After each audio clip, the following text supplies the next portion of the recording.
Assalamualaikum warahmatullahi wabarakatuh. Perkenalkan, saya Multazam Wisra, calon guru penggerak Angkatan 5 Kabupaten Mamuju Tengah, akan memaparkan aksi nyata Modul 1.4 Budaya Positif.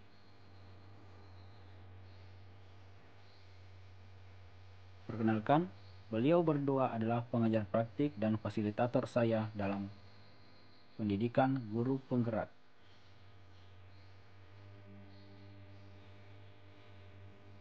Latar belakang: murid tidak suka peraturan karena selama ini jika mereka melakukan kesalahan, maka akan mendapatkan hukuman yang akan membuatnya merasa malu.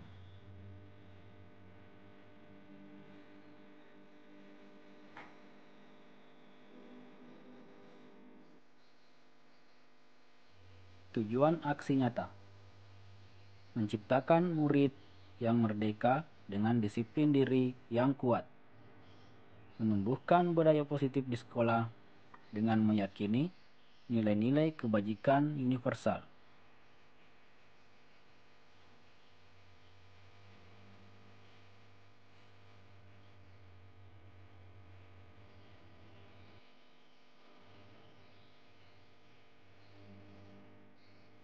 Tolak ukur: 1. Terbentuknya keyakinan kelas dengan kesepakatan kelas yang dilakukan wali kelas dengan siswa. 2. Siswa mampu menerapkan dan menjalankan keyakinan kelas yang telah dibuat.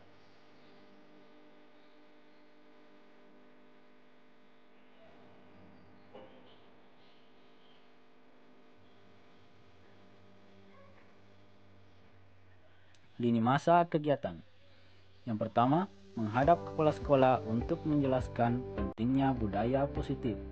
2. Mengumpulkan rekan guru untuk melakukan diseminasi pemahaman. 3.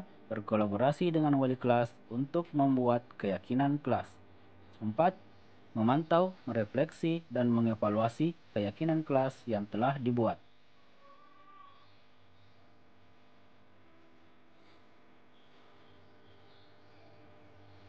Dukungan yang dibutuhkan: yang pertama, dukungan dari kepala sekolah, rekan guru, komite sekolah, dan murid agar tindakan yang telah disusun dapat terlaksana dengan maksimal.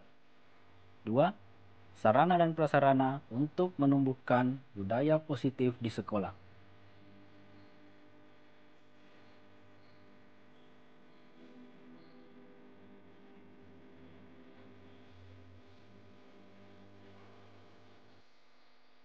Berikut ini kegiatan diseminasi di sekolah mengenai pelaksanaan budaya positif yang kami laksanakan di UPTD SD Impres Lara 1, Kecamatan Karosa, Kabupaten Mamuju Tengah. Selamat menyaksikan.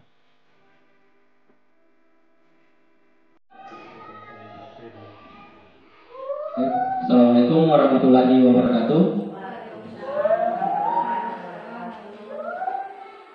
Yang kami hormati Bapak Ibu Guru yang sempat hadir pada kesempatan ini. Untuk kegiatan kali ini, saya akan memaparkan untuk aksi nyata Modul 1.4 Budaya Positif yang saya pelajari di pendidikan calon guru penggerak. Di sini saya akan membahas tentang budaya positif dengan judul diseminasi pemahaman dan penerapan budaya positif.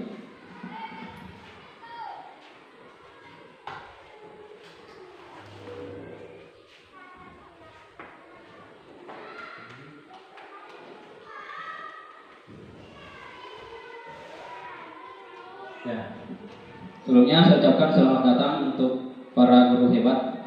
Mari kita bersama dalam membangun kerjasama atau dalam arti kata berkolaborasi serta saling mendukung demi mewujudkan penerapan budaya positif di sekolah kita yang tercinta ini, yaitu di UPTD SD Impres Lara 1.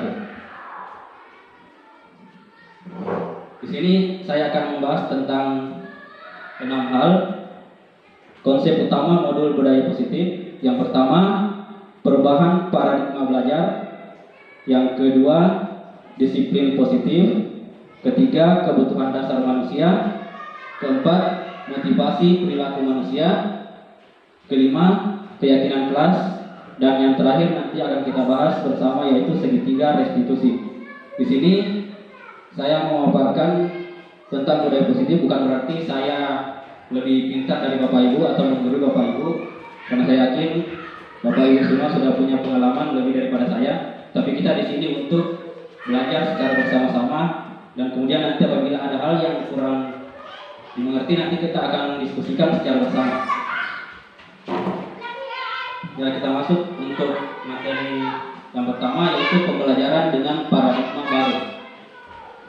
Pembelajaran dengan paradigma baru ini merupakan pembelajaran yang berorientasi pada penguatan kompetensi dan pengembangan karakter yang sesuai dengan nilai-nilai Pancasila.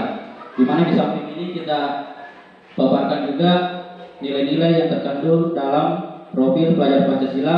Ada 6, yaitu yang pertama beriman, bertakwa kepada Tuhan Yang Maha Esa dan berakhlak mulia. Kemudian yang kedua mandiri, 3 bernalar kritis, 4 berkebinekaan global, 5 bergotong royong, dan yang terakhir kreatif. Jadi diharapkan nanti dengan pembelajaran paradigma baru ini 6 unsur yang terdapat dalam profil pelajar Pancasila dapat kita terapkan khususnya di sekolah kita ini, yaitu SD Pres Lara 1. Kemudian pembelajaran paradigma baru ini akan memastikan pembelajaran yang nantinya berpusat pada murid, yang mana setiap murid belajar sesuai dengan kebutuhannya dan tahap perkembangannya. Di mana kita ketahui bersama bahwa misalnya dalam satu kelas itu ada 10 siswa, kita yakin bahwa siswa tersebut memiliki karakter yang berbeda. Jadi otomatis nantinya membutuhkan perlakuan yang berbeda pula. Dan untuk melakukan perlakuan tersebut, terlebih dahulu kita harus memetakan kebutuhan-kebutuhan masing-masing siswa yang ada di kelas kita. Selanjutnya untuk disiplin positif, terlebih dahulu saya ingin bertanya kepada Bapak Ibu sekalian, apa yang Bapak Ibu pahami tentang kata disiplin? Ya, mematuhi. Ya, kepatuhan berarti ada aturan yang harus dipatuhi. Nah, di sini dalam budaya kita makna kata disiplin ini dimaknai menjadi sesuatu yang dilakukan seseorang kepada orang lain untuk mendapatkan kepatuhan. Dan kita cenderung menghubungkan kata disiplin ini dengan ketidaknyamanan. Kenapa dikatakan ketidaknyamanan? Karena untuk disiplin biasanya ada aturan yang harus kita selalu patuhi. Kapan tidak dipatuhi, kita bisa dikatakan bahwa kita tidak disiplin terhadap aturan tersebut. Sebagai pendidik, tujuan kita adalah menciptakan anak-anak yang memiliki disiplin diri sehingga mereka bisa berperilaku dengan mengacu pada nilai-nilai kebajikan universal dan memiliki motivasi intrinsik bukan ekstrinsik. Artinya di sini motivasi intrinsik, motivasi yang berasal dari dalam diri anak tersebut, bukan motivasi yang dari luar. Misalnya kita iming-imingi dengan penghargaan apabila misalnya pintar membaca, bukan seperti itu. Tapi anak ini pintar membaca karena betul-betul dari dalam diri mereka sendiri. Kemudian disiplin positif adalah salah satu cara yang kita gunakan untuk menerapkan disiplin dengan tujuan untuk menumbuhkan kesadaran seseorang yang muncul dalam dirinya bukan karena pujian, ancaman ataupun segokan. Ya, jadi seperti yang saya katakan tadi bahwa ini berasal dari dalam diri siswa itu sendiri, bukan karena ada menginginkan pujian dari misalnya dari gurunya atau dari orang tuanya, atau nanti diancam baru mau belajar membaca, ataupun kita berikan segokan misalnya apabila pintar membaca nanti diberikan hadiah, berikan sepeda misalnya. Jadi seperti itu. Selanjutnya kebutuhan dasar manusia. Jadi kita sadari bahwa kita sebagai manusia itu memiliki beberapa kebutuhan dasar. Nanti kebutuhan dasar ini apabila sudah terpenuhi baru kita lanjut ke kebutuhan-kebutuhan yang lain. Di sini akan saya paparkan ada 5 kebutuhan dasar manusia. Yang pertama, kebutuhan bertahan hidup atau biasa disebut dengan survival. Ini menyangkut kebutuhan yang bersifat fisiologis untuk bertahan hidup, misalnya kesehatan, rumah, dan makanan.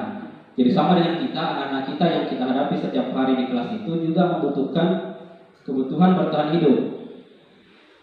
Jadi dia membutuhkan kesehatan karena tidak mungkin dia datang ke sekolah apabila sakit. Itu pun rumah tempat tinggalnya, makanannya. Kemudian yang kedua, kebutuhan akan kasih sayang dan rasa diterima. Jadi ini kebutuhan untuk diterima, kebutuhan untuk memberi dan menerima kasih sayang, dan kebutuhan untuk merasa menjadi bagian dari suatu kelompok. Ini biasa kita ada lihat siswa dalam kelas itu selalu menyendiri. Mungkin duduk di pojokan sementara temannya bermain di depan. Itu karena mereka merasa bahwa dia tidak masuk dalam kelompok tersebut. Mungkin pernah dikatakan oleh temannya bahwa kau tidak usah masuk di kelompok sini karena kau misalnya tidak mandi baru ke sekolah, itu contoh. Jadi dia tidak diterima dalam satu kelompok. Jadi mereka juga membutuhkan kasih sayang. Kasih sayang ini bukan hanya dari rumah yang diberikan oleh orang tuanya, tapi dalam lingkungan sekolah kita juga perlu memberikan kasih sayang kepada anak didik kita supaya mereka bisa merasa bahwa saya betul-betul mendapatkan perhatian dari guru yang ada di sekolah saya. Terus kebutuhan yang ketiga, ini kebutuhan akan pengesahan atau kebutuhan pengakuan atas kemampuan. Kebutuhan ini meliputi keinginan untuk dianggap berharga, bisa membuat perbedaan, bisa membuat pencapaian, kompeten, diakui dan dihormati. Jadi ini siswa kita juga butuh pengakuan. Misalnya pada saat hari Senin kita adakan upacara, yang menjadi pemimpin upacara itu tidak apa-apa kita akui bahwa dia betul-betul sudah bisa menjadi pemimpin. Karena kapan tidak seperti itu, mungkin siswanya mungkin untuk kedepannya tidak akan mau lagi untuk jadi pemimpin karena tidak diakui. Begitupun pengusahaan ini artinya mungkin dia mau dianggap berkuasa di kelas. Misalnya ada siswa yang sering mengganggu temannya, kenapa dia melakukan itu? Karena dia ingin dianggap bahwa saya ini jago dalam kelas. Siswa-siswa teman-teman saya ini bisa saya kalahkan. Itu mereka mungkin melakukan karena butuh pengakuan atas kemampuan yang dilakukan. Terus yang keempat, kebutuhan untuk bebas. Ya, jadi ini kebutuhan akan kemandirian, otonomi, memiliki pilihan dan mampu mengendalikan arah hidup seseorang. Jadi siswa kita itu butuh bebas, butuh kebebasan. Artinya apabila misalnya belajar matematika, mungkin banyak cara yang ingin dilakukan. Misalnya belajar tentang penjumlahan, ada banyak cara yang bisa kita lakukan untuk mengetahui jawaban dari penjumlahan tersebut. Jadi dia ingin bebas, tidak ingin ditentukan bahwa kau harus pakai cara ini. Jadi dia mungkin punya cara sendiri dan dia merasa bahwa dengan melakukan cara tersebut dia dapat menuangkan ide-ide yang ada dalam pikirannya dengan sempurna, tanpa perlu tekanan dari kita bahwa harus menggunakan cara-cara yang kita tentukan sendiri sebagai guru. Terus yang kelima, kebutuhan akan kesenangan. Adalah kebutuhan untuk mencari kesenangan, bermain dan tertawa. Ya, jadi ini kalau misalnya kita sementara mengajar dalam kelas, itu siswa kita mungkin sudah merasa jenuh karena sudah terlalu lama belajar. Itu kita bisa memberikan sejenis SPG agar dia bisa lepas dari kejenuhan belajarnya, sehingga bisa kembali nanti pada saat misalnya 5 menit speaking, kemudian belajar berikutnya dia kembali merasa senang untuk belajar. Dan dia juga perlu bermain.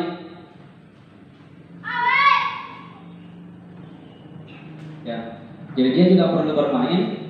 Misalnya kita berikan waktu istirahat. Kalau misalnya siswa bermain, itu kita tidak boleh langsung menegur bahwa ribut seperti itu atau mengganggu temannya. Jadi itu kebutuhan dasar manusia. Selanjutnya, motivasi perilaku manusia.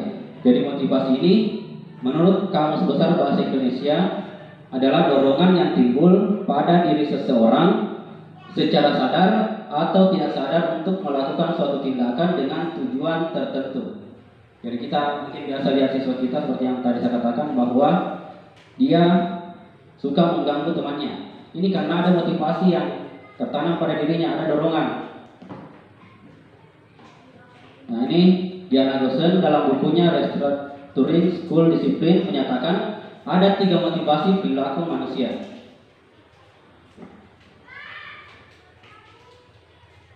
Ya. Ini tujuannya untuk menghindari ketidaknyamanan atau hukuman. Kemudian tingkat terendah dari motivasi perilaku manusia biasanya orang yang motivasi perilakunya untuk menghindari hukuman atau ketidaknyamanan. Kemudian ada seseorang termotivasi untuk mendapatkan imbalan atau penghargaan dari orang lain. Terus ada lagi satu tingkat di atas motivasi pertama. Di sini orang berperilaku untuk mendapatkan imbalan atau penghargaan dari orang lain, untuk menjadi orang yang mereka inginkan dan menghargai diri sendiri dengan nilai-nilai yang mereka percaya. Kemudian yang terakhir, orang dengan motivasi ini akan bertanya, akan menjadi orang yang seperti apa apabila saya melakukannya. Mereka melakukan sesuatu karena nilai-nilai yang mereka yakini dan mereka hargai. Jadi ada nilai-nilai yang mereka yakini untuk melakukan sesuatu. Jadi misalnya dia melakukan hal ini karena dia yakin bahwa apabila saya melakukan ini, saya akan mendapatkan yang saya inginkan. Nah, di sini untuk konsep disiplin ada 2. Yang pertama konsep disiplin dengan identitas gagal, dan yang kedua nanti konsep disiplin dengan identitas sukses. Jadi yang pertama saya akan paparkan di sini konsep disiplin dengan identitas gagal. Ada 2 macam, yaitu penghargaan dan hukuman. Jadi mungkin ini bisa diterapkan di kelas atau biasa kita terapkan di kelas. Kita suka memberikan penghargaan kepada siswa yang yang berprestasi misalnya. Nah, ini dikatakan sebagai konsep disiplin dengan identitas gagal. Ataupun kalau ada siswa yang nakal, kita langsung kasih hukuman. Nah, ini termasuk konsep disiplin dengan identitas gagal juga. Kita lihat yang bagaimana dimaksud dengan penghargaan dan apa pengaruhnya. Yang pertama, pengaruh jangka pendek dan jangka panjang.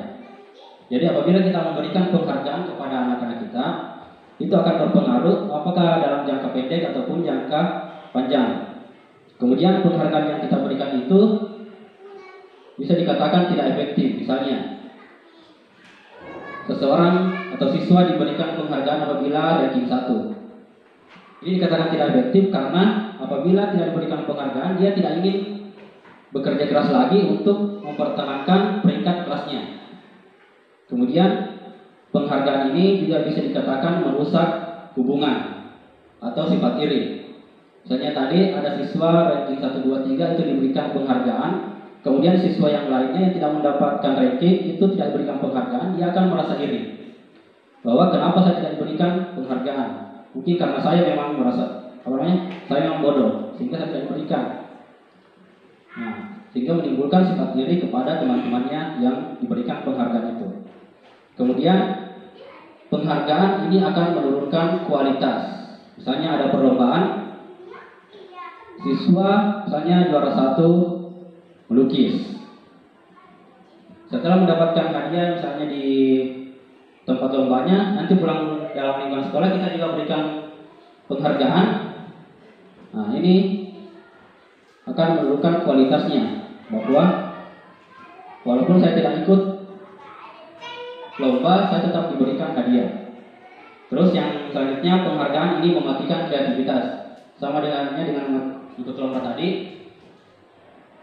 Apabila setelah lomba kita berikan penghargaan juga di lingkungan sekolah, itu mereka akan berpikiran bahwa walaupun saya tidak bersungguh-sungguh, saya tetap dapat hadiah nanti dari sekolah, walaupun saya tidak dapat hadiah di perlombaan yang saya ikuti. Terus yang terakhir, ini penghargaan bersifat menghukum. Kenapa dikatakan menghukum? Karena apabila misalnya sudah dapat penghargaan, untuk berikutnya tidak dapat penghargaan lagi, Atau contoh lain, misalnya yang siswa yang ranking 1. Pada saat itu dia diberikan hadiah atau penghargaan.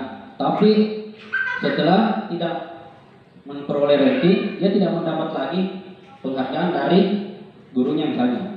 Berarti itu bersifat menghukum bahwa saya tidak dapat hadiah lagi karena tidak ranking. Dia merasa dirinya bahwa dia dihukum. Terus yang kedua, konsep disiplin dan identitas gagal, yaitu hukuman. Ini yang mungkin biasa kita berikan hukuman apabila ada siswa yang melanggar, kita langsung berikan hukuman. Hukuman ini sudah pasti dibuat oleh guru. Misalnya apabila siswa tidak memakai pakaian seragam, itu langsung dijemur di lapangan. Itu contoh.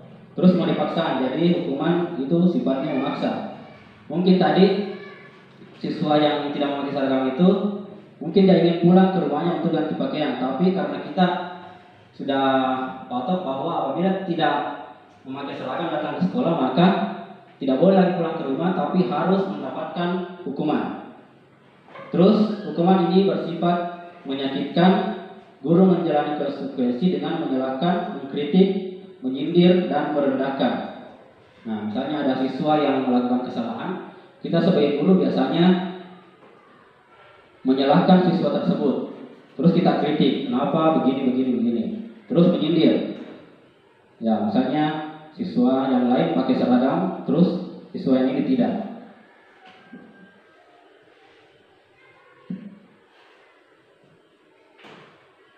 Ya. Terus murid atau anak belajar menyembunyikan kesalahan. Misalnya ada PR yang diberikan, kemudian siswa tersebut tidak mengerjakan di rumah, sehingga mereka kerjakan di sekolah, itu sebuah kesalahan. Tapi karena dia takut dihukum, dia tidak menyampaikan bahwa ini PR yang saya kumpulkan tidak saya kerjakan di rumah, tapi saya kerjakan di sekolah. Itu sebuah kesalahan dan siswa bisa menyembunyikan kesalahan yang dilakukan itu. Terus murid atau anak akan membenci peraturan. Jadi apabila kita sudah buat peraturan dan siswa tidak merasa tidak suka dengan peraturan yang kita buat, dia pasti akan membenci peraturan tersebut. Dan yang terakhir, sistem tidak akan berjalan bila murid tidak takut. Jadi walaupun kita sudah buat peraturan, tapi apabila murid tidak takut tentang hukuman yang akan kita berikan, dia pasti sering melanggar, dan otomatis peraturan yang kita buat itu tidak maksimal. Nah, selanjutnya konsep disiplin dengan identitas sukses. Sini ada dua juga, yaitu konsekuensi dengan restitusi. Konsekuensi ini yang membuat itu adalah guru dan siswa, jadi bekerja sama untuk membuat peraturan. Dan apa konsekuensi apabila melanggar peraturan tersebut? Jadi ini dibuat oleh guru dan siswa. Kemudian ada stimulus dan ada respon. Membantu guru menyatakan peraturan, melakukan peringatan, dan menerapkan konsekuensi. Jadi apabila peraturan ini kita buat dengan siswa, konsekuensi yang dilakukan siswa itu, kita bisa menyatakan peraturan bahwa apabila melakukan seperti ini, kedepannya akan mendapat konsekuensi seperti ini juga. Kemudian memberikan peringatan. Misalnya ada siswa yang melanggar peraturan, kita ingatkan bahwa siapa yang membuat peraturan. Ya. Jadi peraturan itu dibuat oleh siswa, jadi mungkin timbul dalam dirinya bahwa saya tidak boleh melanggar ini karena yang membuat peraturan adalah saya sendiri. Kemudian murid atau anak belajar taat peraturan. Jadi otomatis nanti seperti yang saya katakan bahwa dia akan tanamkan dalam dirinya bahwa yang membuat peraturan ini adalah saya sendiri, dan apabila saya melanggar akan mendapat konsekuensi. Ada konsekuensinya. Kemudian memerlukan monitoring dan supervisi terus-menerus dari guru. Jadi ini salah satu kelemahan dari konsep disiplin konsekuensi ini, yaitu tetap memerlukan monitoring dan supervisi terus-menerus dari gurunya. Jadi guru harus tetap memantau apa yang dilakukan oleh siswa, apakah melanggar atau tidak, apakah sudah disiplin atau belum. Kemudian konsep disiplin yang terakhir yaitu restitusi. Nah, ini dibuat oleh murid. Jadi pembuatannya tidak ada campur tangan dari guru. Jadi murid sendiri yang membuat. Terus menggunakan teori kontrol. Jadi siswa di sini atau murid ini bisa mengontrol dirinya. Menguatkan, guru menyebutkan keyakinan kelas, membimbing keacuan berpikir, restitusi, murid atau anak. Jadi di sini apabila murid sudah membuat aturan, nanti gurunya yang mensahkan atau menyatakan bahwa ini aturan bisa digunakan atau tidak. Ya. Kemudian murid atau anak belajar memecahkan masalah. Ya, jadi kalau misalnya ada masalahnya, otomatis dia bisa menyelesaikan sendiri. Kenapa? Karena ini aturan yang dibuat, dia sendiri yang membuat, dia sudah tahu apa akibatnya apabila melakukan hal ini. Kemudian murid atau anak menghormati dirinya dan orang lain.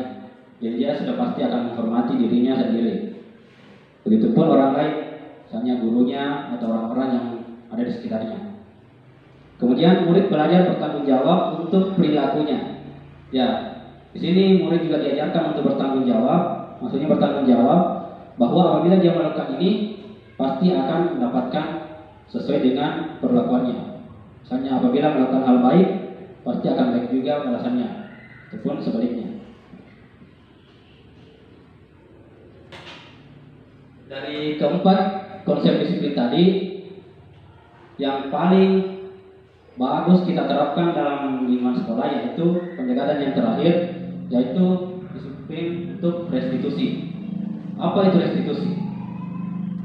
Restitusi ini adalah proses menciptakan kondisi bagi murid untuk memperbaiki kesalahan mereka, sehingga mereka bisa kembali pada kelompok mereka dengan karakter yang lebih kuat. Ini diungkapkan oleh dosen pada tahun 2004. Dan ciri-ciri dari restitusi ini, yang pertama, restitusi bukan untuk menebus kesalahan, namun untuk belajar dari kesalahannya.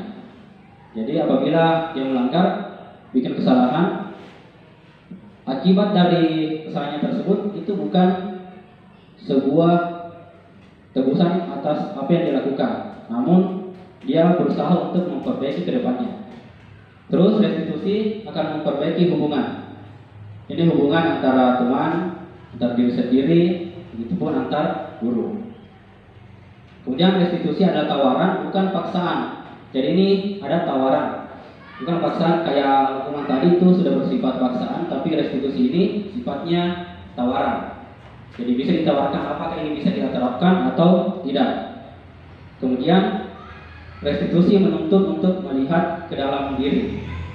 Jadi kita bisa terapkan kepada siswa bahwa apa yang dilakukan siswa itu adalah cerminan dari dirinya sendiri. Kemudian restitusi mencari kebutuhan dasar yang mendasari tindakan. Ya, jadi misalnya mereka melakukan sesuatu, dia pasti cari kenapa dia melakukan hal tersebut. Misalnya dia belajar, kenapa dia belajar, apa yang akan didapatkan setelah belajar nanti.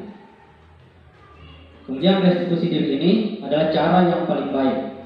Dari keempat cara yang dipaparkan tadi, inilah cara yang paling baik untuk menerapkan disiplin kepada anak. Kemudian restitusi menguatkan. Restitusi fokus pada solusi. Jadi ini kita tidak fokus pada kesalahan yang dibuat oleh anak, tapi kita berusaha fokus kepada solusi bagaimana caranya supaya kesalahan yang dibuat ini untuk kedepannya tidak terulang lagi. Jadi kita carikan solusi. Kemudian yang terakhir, restitusi mengembalikan murid yang berbuat salah pada kelompoknya. Jadi kita mungkin biasa lihat apabila ada siswa yang berbuat kesalahan, dia akan terpisah dari kelompoknya karena dia merasa bahwa dia tidak pantas lagi bergabung dengan kelompok saya karena sudah berbuat kesalahan. Namun dari restitusi ini itu akan mengembalikan siswa kepada kelompoknya. Seperti tadi yang disampaikan bahwa kita fokus kepada apa yang bisa dilakukan supaya tidak terulang lagi hal-hal yang tidak diinginkan. Nah, selanjutnya kita beralih ke posisi kontrol. Jadi kita sebagai guru dalam menghadapi anak-anak didik kita, ini ada 5 posisi kontrol yang mungkin sudah pernah kita lakukan. Ada penghukum, pembuat merasa bersalah, teman, pemantau, dan manajer. Yang mana biasa dilakukan Ibu, Bapak, dalam menghadapi anak-anak kita? Penghukum, kadang penghukum, kadang teman, kadang pemantau. Ya. Jadi nanti kita akan bahas satu persatu ini. Ya. Ini sudah pernah semuanya kita lakukan. Tapi nanti kita cari tahu mana yang paling tepat kita lakukan dalam menghadapi anak didik kita. Ya, ini yang pertama, penghukum. Ciri-ciri guru yang sifatnya penghukum ini, nada suaranya tinggi, terus bahasa tubuhnya seperti mata suka melotot, terus jarinya suka menunjuk-nunjuk ke anak-anak, terus suka menghardik anak juga. Jadi ini contoh penghukum. Bukan berarti kalau suara kita tinggi, keras, kita termasuk ke dalam golongan ini. Apabila menghadapi anak-anak, mungkin misalnya melakukan kesalahan, kita kembali ke melakukan kesalahan, itu kita suka menunjuk-nunjuk. Kau jangan melakukan lagi ini. Nah, jadi kita tidak boleh seperti itu. Karena itu masuk ke dalam guru yang posisi kontrolnya sebagai penghukum. Seorang penghukum bisa menggunakan hukuman fisik maupun verbal. Guru seperti ini senantiasa percaya hanya ada satu cara agar pembelajaran bisa berhasil, yaitu cara dia. Jadi dia tidak memikirkan seperti tadi ada namanya diferensiasi, itu tergantung dari kita katakan kebutuhan murid. Misalnya muridnya ingin cara belajar yang seperti ini, tapi gurunya tetap kokoh atas pendiriannya bahwa kita belajar dengan cara ini yang sudah ditetapkan. Jadi hasil yang akan didapatkan apabila kita berada dalam posisi penghukum, yaitu kemungkinan murid marah dan mendendam atau bersifat agresif. Ya. Jadi murid bisa jadi marah kepada kita, terus bisa dendam, kemudian bersifat agresif. Kalau di SD marahnya anak-anak itu masih terbatas, tapi kalau misalnya kita mengajar di SMP atau SMA, itu bisa saja mereka marah kemudian dendam kepada kita.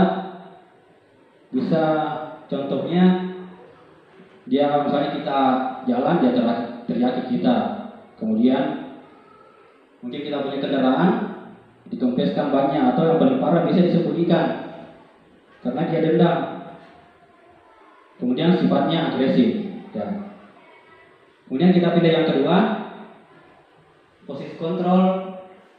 Yang kedua yaitu pembuat merasa bersalah. Ciri-cirinya yaitu nada suara memelas, halus, sedih, sehingga siswa yang kita ajak bicara itu merasa bersalah. Terus bahasa tubuh yang kita gunakan ini merapat pada anak. Jadi kita merapat kepada anak, kemudian nada suara kita memelas, halus, sedih. Jadi ini bisa membuat anak merasa bersalah. Kemudian pada posisi ini biasanya guru akan bersuara lebih lembut. Di posisi ini murid akan memiliki penilaian diri yang buruk tentang diri mereka. Jadi bukan lagi guru yang disalahkan, tapi dirinya sendiri. Jadi apabila dia membuat kesalahan, dirinya sendiri yang disalahkan. Kemudian murid merasa tidak berharga dan telah mengecewakan orang-orang yang disayanginya. Nah, ini bahaya karena bisa menyebabkan murid menjadi frustasi. Kalau di SD mungkin tidak terlalu, tapi kalau murid yang sudah remaja, ini bahaya. Terus hasil yang bisa didapatkan apabila kita berada di posisi kontrol ini yaitu murid akan merasa bersalah, murid akan merasa menjadi orang yang gagal dan tidak sanggup membahagiakan orang lain. Jadi mungkin dia berpikir bahwa percuma saya melakukan ini karena tidak ada gunanya. Selalu pasti gagal setiap ada saya lakukan. Kadangkala sikap seperti ini lebih berbahaya daripada sikap penghukum. Karena emosi akan tertanam rapat di dalam. Murid menahan perasaannya, amarah tidak seperti murid dengan posisi guru penghukum tadi, di mana murid bisa menumpahkan amarahnya walaupun dengan cara negatif. Nah, ini murid tertekan, sepertinya yang tiba-tiba bisa meletus amarahnya dan bisa menyakiti diri sendiri atau orang lain. Jadi biasa ada kita lihat siswa yang bunuh diri karena sudah tidak sanggup mengikuti aturan yang ada di sekolahnya. Posisi kontrol berikutnya yaitu kita bersifat seperti teman. Ciri-cirinya, nada suara yang kita keluarkan itu ramah, akrab, dan bercanda. Terus bahasa tubuhnya sama tadi merapat pada murid, mata, dan senyum jenaka. Jadi ciri-ciri untuk kita sebagai guru berada di posisi kontrol sebagai teman. Posisi teman ini bisa negatif ataupun positif. Positif di sini berupa hubungan baik yang terjalin antara guru dan murid. Tapi ada juga sisi negatifnya, yaitu bila suatu saat guru tersebut tidak membantu, maka murid akan kecewa. Mungkin karena kita bersifat sebagai teman kepada anak-anak, mungkin apabila ada tugasnya kita selalu membantu. Tapi kadang apabila nantinya kita tidak sempat, apakah ada kesibukan atau ada hal-hal lain yang membuat kita tidak sempat untuk membantu, dia merasa bahwa percuma saya punya teman seperti ini, sehingga dia kecewa. Begitupun apabila kita bersifat dalam posisi sebagai teman, ini bisa disalahartikan oleh murid. Kenapa saya katakan disalahartikan? Karena mungkin di dalam lingkungan sekolah dia terlalu akrab dengan kita, akhirnya bersifat mungkin istilahnya dikasih hati minta jantung. Dan hasil yang akan ditimbulkan di sini, murid menjadi tergantung pada guru tersebut. Jadi apa-apa yang ingin dilakukan pasti bergantung pada guru tersebut. Posisi kontrol selanjutnya yaitu kita sebagai pemantau. Nah, ciri-cirinya nada suara datar, bahasa tubuh yang formal. Posisi pemantau berdasarkan pada peraturan-peraturan dan konsekuensi. Dengan menggunakan sanksi atau konsekuensi, kita dapat memisahkan hubungan pribadi kita dengan murid. Ya, jadi kita perhatikan ciri-cirinya itu suaranya datar, terus bahasa tubuhnya bersifat formal. Ya, mungkin siswa segan untuk ketemu dengan kita. Kenapa? Karena bahasa tubuhnya itu terlihat formal sekali. Dan apa yang didapatkan dari posisi kontrol ini? Murid memahami konsekuensi yang harus dijalankan karena telah melanggar salah satu peraturan sekolah. Guru tidak menunjukkan suatu emosi yang berlebihan, menjadi marah atau membuat merasa berbuat salah. Murid tetap dibuat tidak nyaman, yaitu dengan harus tinggal kelas pada waktu jam istirahat dan mengerjakan tugas. Jadi ini ada konsekuensi yang harus diterima oleh murid dari kesadarannya sendiri. Jadi tidak perlu disebutkan apa kesalahannya oleh guru tersebut. Tapi mungkin dia berbuat kesalahan, dia lihat ini gurunya, dia sadar bahwa saya melihat membuat kesalahan lagi. Di sini guru tetap harus memantau murid pada saat mengerjakan tugas di jam istirahat, karena murid tidak bisa ditinggal seorang diri. Apabila kita memberikan konsekuensi tadi, tinggal dalam kelas pada saat jam istirahat, kita tetap harus kontrol. Kenapa? Karena mungkin pada kita tidak kontrol, dia akan meninggalkan tugasnya tersebut. Ya, posisi kontrol yang terakhir ini adalah manajer. Apa ciri-cirinya? Nada suara tulus, bahasa tubuh tidak kaku, terus mendekat ke murid. Posisi terakhir ini adalah manajer, di mana posisi guru berbuat sesuatu bersama dengan murid, mempersilahkan murid mempertanggungjawabkan perilakunya, kemudian mendukung murid agar dapat menemukan solusi atas permasalahannya sendiri. Ya, dari sini kita tidak menentukan apa konsekuensi yang harus diterima dari masalah yang dilakukan oleh murid, tapi dia sendiri yang tentukan.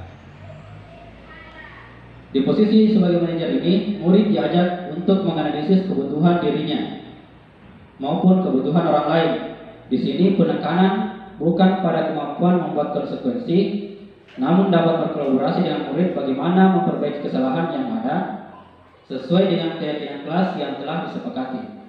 Ya, Jadi ada keyakinan kelasnya yang sudah dibuat dan disepakati oleh guru.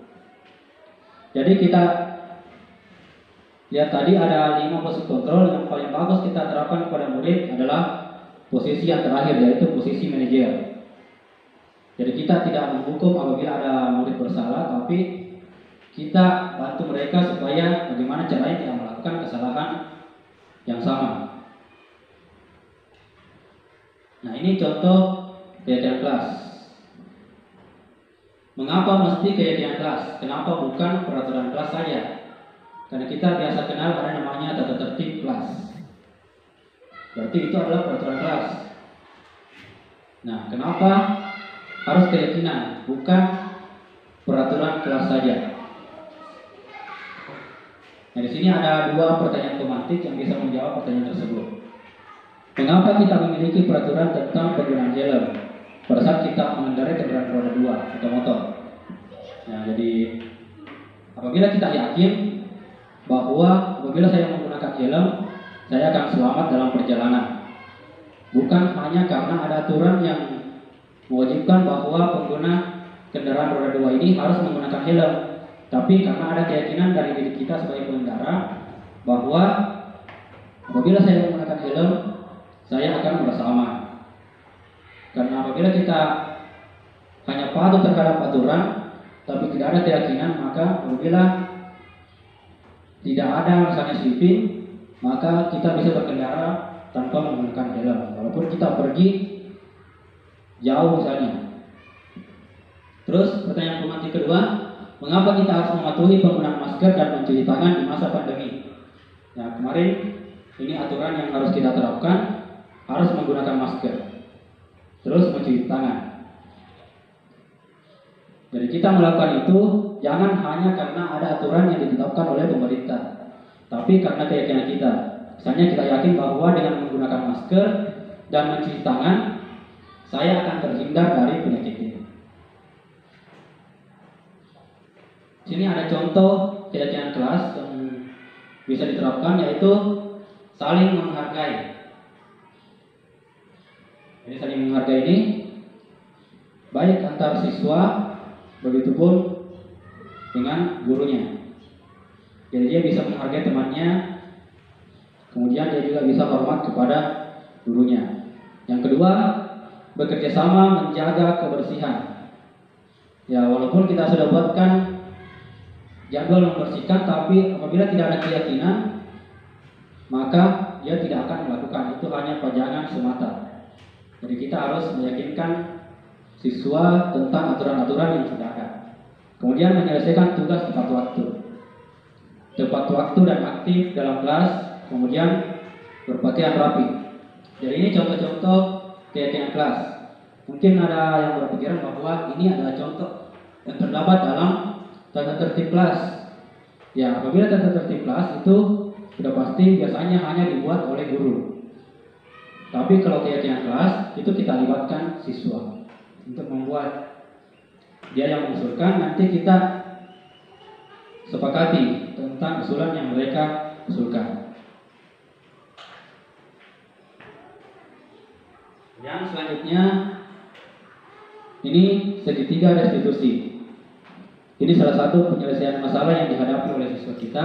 Kita bisa menyelesaikannya dengan cara segitiga restitusi ini. Bagaimana caranya? Ini ada 3 cara yang bisa kita lakukan. Bisa kita lakukan semuanya, bisa juga kita pilih salah satunya saja. Yang pertama, validasi tindakan yang salah. Kemudian, menanyakan keyakinan dan menstabilkan identitas. Ini kita berikan kepada pertanyaan kepada siswa. Kamu tentu punya alasan mengapa melakukan itu. Apabila siswa melakukan kesalahan, kita sampaikan bahwa kenapa mereka melakukan kesalahan tersebut. Pasti ada alasannya. Nah, selanjutnya kita masuk ke ini, langkah restitusi yang bisa diterapkan. Kemudian ada teori kontrolnya. Yang pertama, menstabilkan identitas. Teori kontrol ini kita semua akan melakukan hal yang terbaik yang bisa kita lakukan. Kemudian yang kedua, validasi tindakan yang salah. Teori kontrolnya yaitu semua perilaku yang kita lakukan itu pasti ada alasannya. Langkah yang ketiga, menanyakan keyakinan. Adapun teori kontrolnya, kita semua memiliki motivasi internal. Jadi kita melakukan sesuatu karena ada dorongan dari dalam diri kita sendiri untuk melakukan hal tersebut. Dan untuk contoh dari penanganan kasus menggunakan segitiga restitusi ini, nanti saya akan tayangkan sebuah video tentang penanganan kasus yang ada di lingkungan sekolah kita. Ini kasusnya terlambat datang ke sekolah.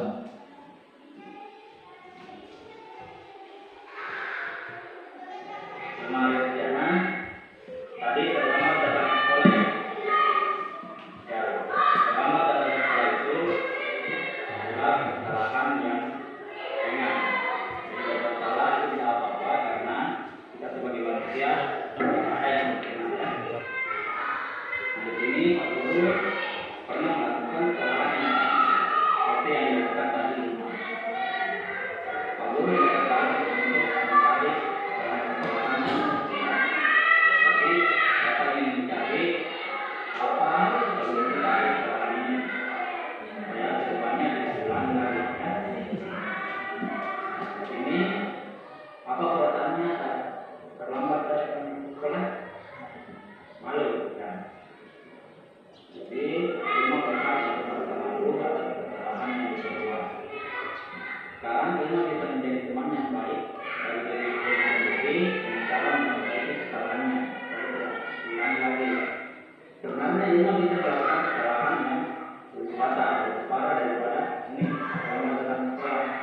Tapi ini tidak melakukannya. Dan ini pasti bisa berjalan. Kenapa datang terlambat sekolah?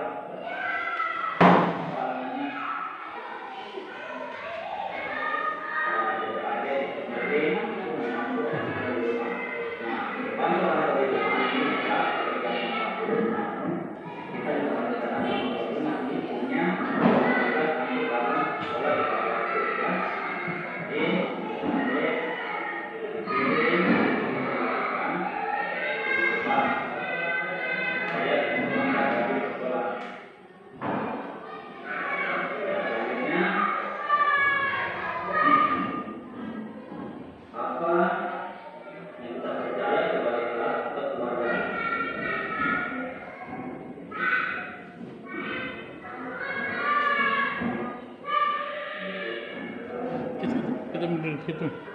Ya, jadi itu ini dari saya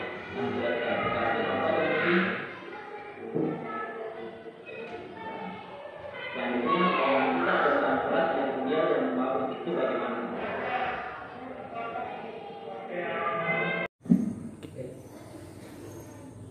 Ya, jadi itulah tadi contoh video penanganan kasus restitusi segitiga restitusi yang kita gunakan dalam menangani kasus yang dihadapi oleh siswa. Ya, untuk pemaparan saya kali ini terasa cukup. Lebih dan kurangnya mohon dimaafkan.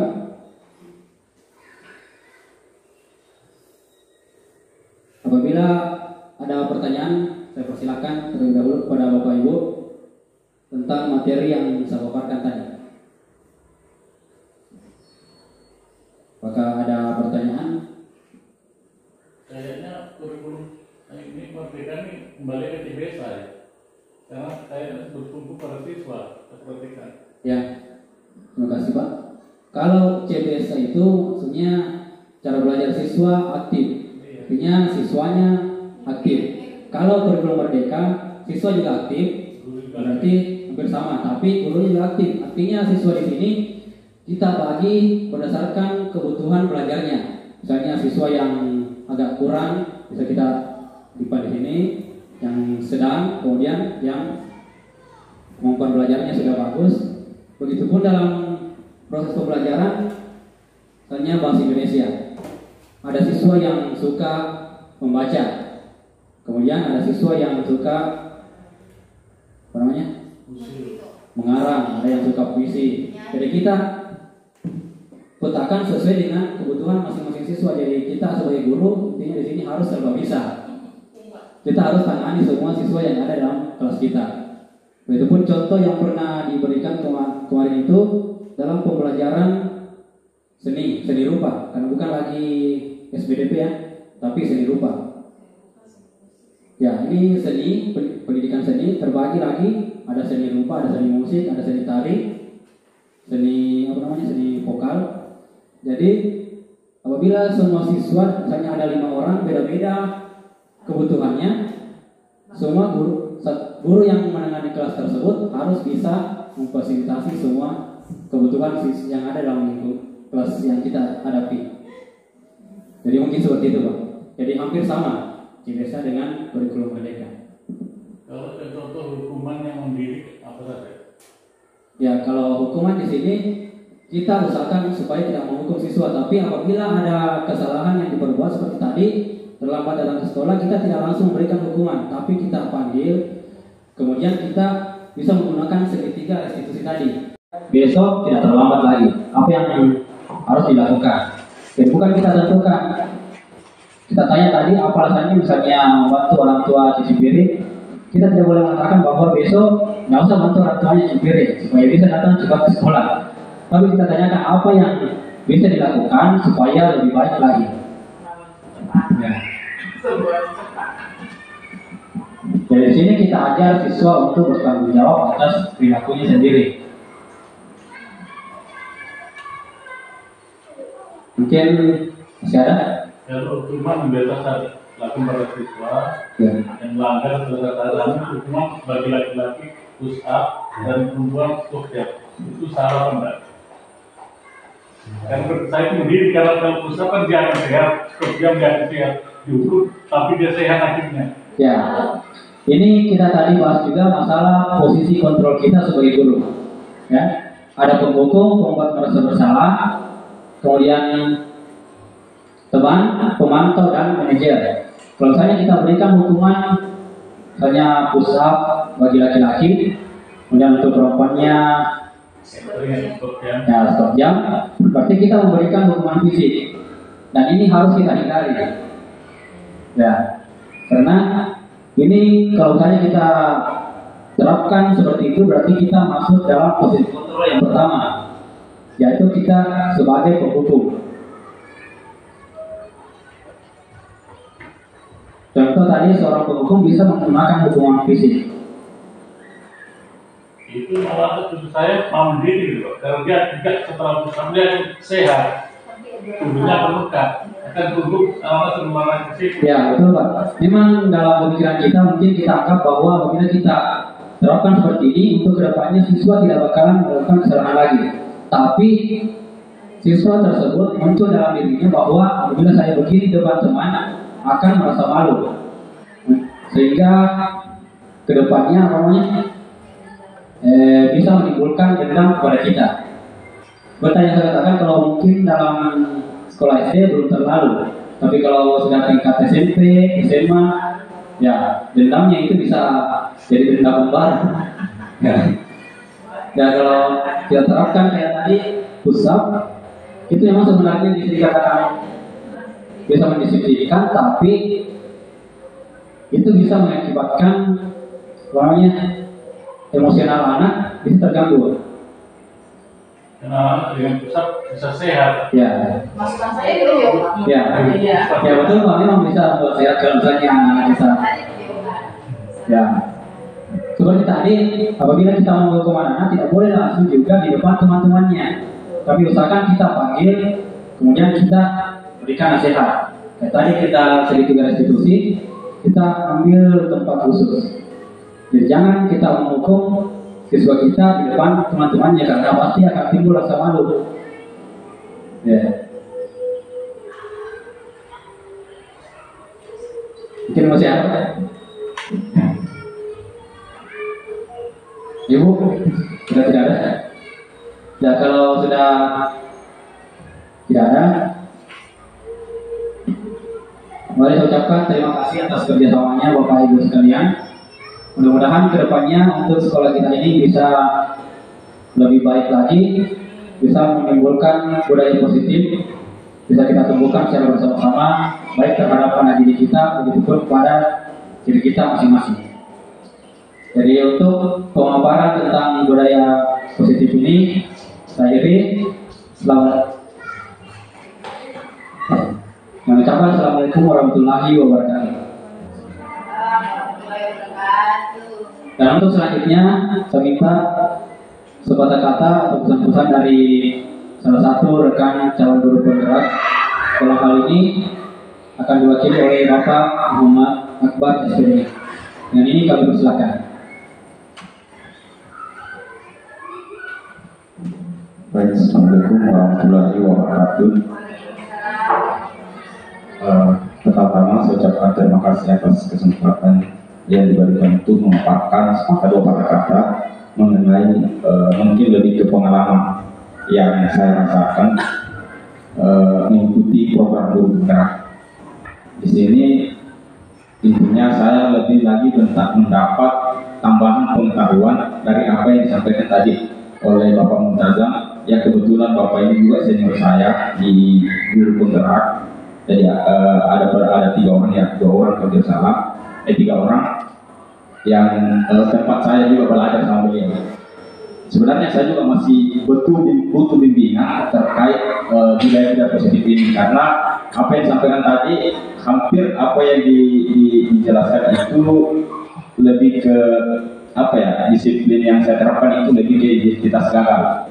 Makanya saya merefleksikan diri dengan mengikuti guru penggerak ini yang awalnya saya merasa bahwa ini guru penggerak tidak terlalu berdampak tidak memberikan efek ya bagi saya pribadi, karena begitu kita mengikuti pelatihan sebelumnya, habis pelatihan selesai.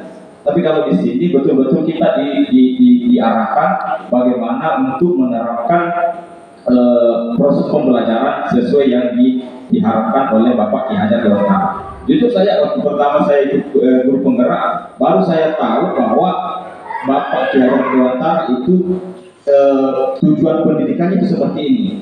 Jadi kalau kita dulu tujuan pendidikannya anak pintar,